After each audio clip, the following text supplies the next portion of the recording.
দক্ষিণ আমেরিকার উপকূলে এবার সেখানে মোতায়েন রয়েছে বিশ্বের বৃহত্তম রণতরী। মার্কিন প্রেসিডেন্ট ডোনাল্ড ট্রাম্পের এই সিদ্ধান্তের পর গোটা বিশ্ব জুড়ে একটা শোরগোল সৃষ্টি হয়েছে।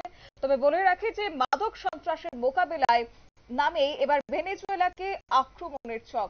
বিস্তারিত জবাব আমাদের সঙ্গে যুক্ত হয়েছে প্রতিনিধি সৌম্য মুখোপাধ্যায়। সৌম্য, কি বলবে?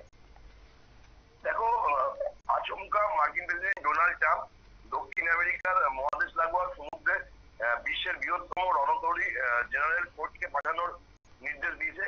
আর সেটি ইতিমধ্যেই মোতায়েন হয়ে গেছে বলে জানা যাচ্ছে। আর তারপরে বিশ্বজুড়ে শোরগোল শুরু হয়েছে। কারণ আমরা দেখেছি যে গত কয়েকদিন ধরেই ভেনেজুয়েলার কিছু জাহাজ, যেগুলোকে মাদক পাচারকারী জাহাজ হিসেবে উল্লেখ করে মার্কিন সেনার পক্ষ থেকে তারা ক্ষেপণাস্ত্র দিয়ে সেই জাহাজগুলোকে ধ্বংস করে দেয়। ভেনেজুয়েলা আর আমেরিকার মধ্যে এর ফলে একটা টেনশন তৈরি হয়েছিল। আর আচমকা ভূমধ্য সাগরে যে রণতরীটি ছিল জেনারেল ফোর্ড, সেটিকে আচমকা ভেনেজুয়েলার উপকূলে পাঠিয়ে দেওয়ার পরেই বিষয়টি নিয়ে নতুন করে টেনশন তৈরি হয়েছে।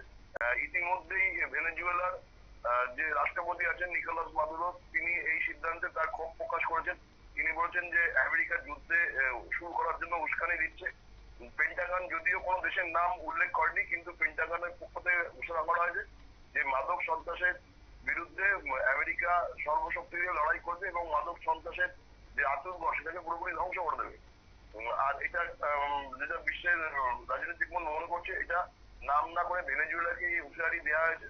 এবং শুধু জেনারেল ফোর্ড নয়, আমেরিকার সাউদার্ন কমান্ডের যতগুলো রণতরী ছিল সেগুলো আস্তে আস্তে ভেনেজুয়েলার উপকূলে মোতায়েন করা হচ্ছে বলেই খবর পাওয়া যাচ্ছে।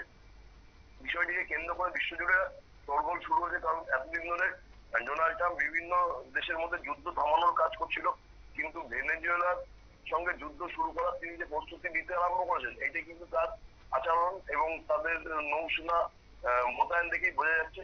ফলে মাদক চক্র বা মাদক সন্ত্রাসী মোকাবিলা করার নামে আমেরিকা যে কোনো মুহূর্তে ভেনেজুয়েলাকে আক্রমণ করতে পারে, ফলে নতুন করে একটা যুদ্ধ শুরু হতে পারে সেই সম্ভাবনাই দেখা যাচ্ছে। শতাব্দী। ধন্যবাদ। অর্থাৎ মাদক পাচার চক্রকে রুখতে কিংবা মাদক সন্ত্রাস বন্ধ করার জন্য আমেরিকার সাউদার্ন এবার রণতরীতে মোতায়েন করা হয়েছে এই কমান্ডেন্টটি। জানা গেছে দক্ষিণ আফ্রিকার বিশ্বের বৃহত্তম রণতরী ফোর্টকে পাঠানোর সিদ্ধান্ত নিয়েছে মার্কিন প্রেসিডেন্ট ডোনাল্ড ট্রাম্প এবং সঙ্গে ভেনেজুয়েলার উপকূলেই তা মোতায়েন থাকবে। তবে কোন দেশকে নিশানা করে তিনি এই সিদ্ধান্ত নিয়েছেন তা কিন্তু এখনো স্পষ্ট নয়। নিয়ে ছোট্ট একটি বিজ্ঞাপন বিরতির সঙ্গে থাকুন।